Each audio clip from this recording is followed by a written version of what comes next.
Afternoon YouTubers, friends and followers. Another video for you today. This is Corsa D, CDTI Z13 DTJ engine. Okay, this one is mine, and it has a leaking engine core plug, or a welch plug, I think that's how you say it. Yeah, fun and games these. Okay, just strip down, all the batteries all got to come out, because we're going to get the starter motor off, because where this one is at the back, it's a real pig. Okay, the starter motor on these guys, if you didn't know, you've got a 6 millivolt at the back, which is fairly reasonably accessible, and then the other one is you've got to go through here, and you pull that out.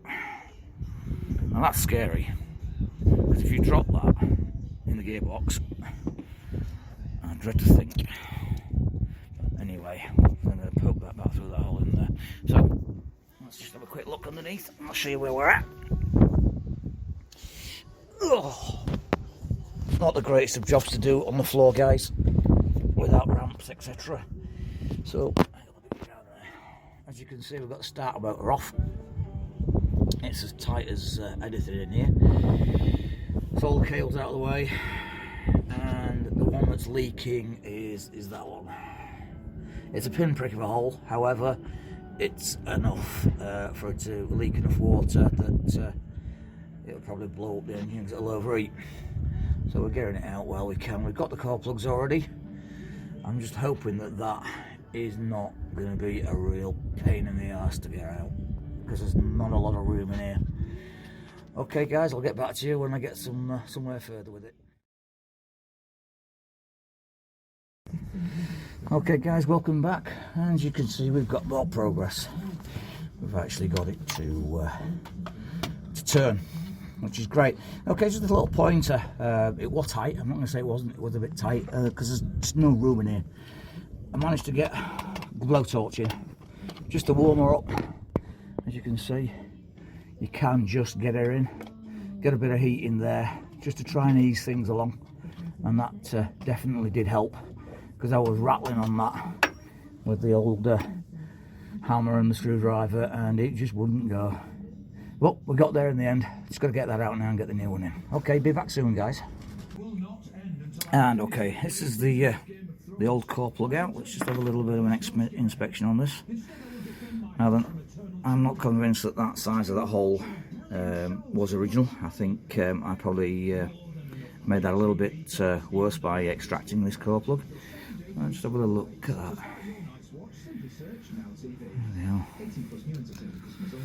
Well, never mind. Okay, that's the new one. Let's just check for size. Obviously you can do this with vernier gauges, which would be a more accurate way of doing it. However, we have removed an old one, so it's probably going to be slightly warped, and all the rest of it's dimensionally not quite right. But that looks good to me. And now we're going to have to clean up the hole and put a little bit of special silicone around that, 250 degrees I think it is, specifically for this job. However, I believe some mechanical engineers say that you don't use any. You just put it in raw. I don't know. Does that look like it's had some sealant on it before in the past? Hard to say, really. Okay, I'll get back to you in a bit then, guys.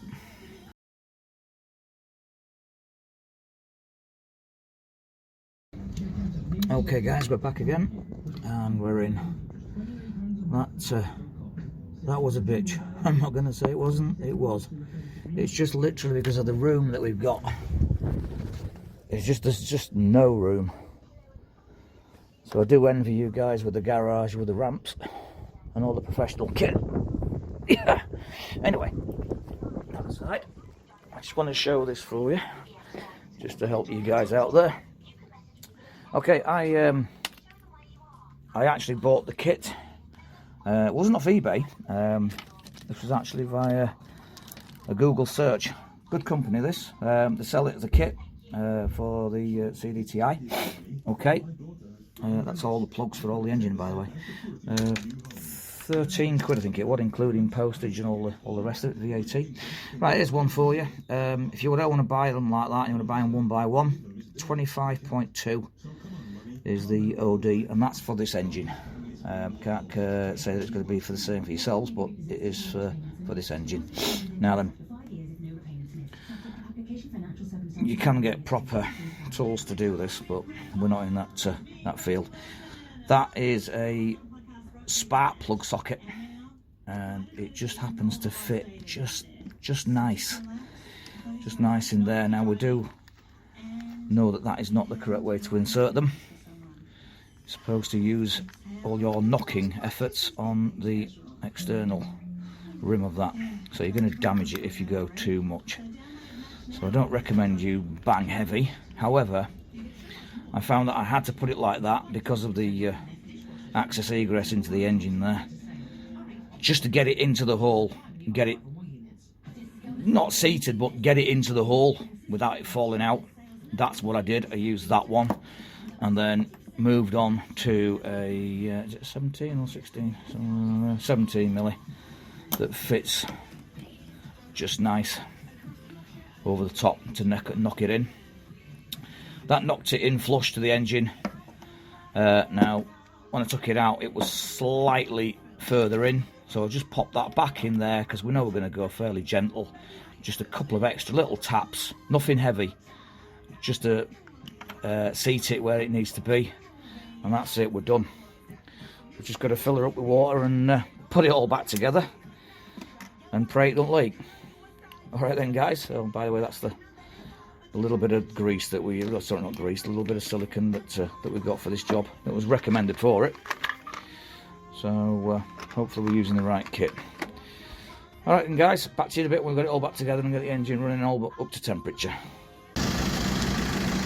Okay guys, we are now back together and engine is running up to temperature.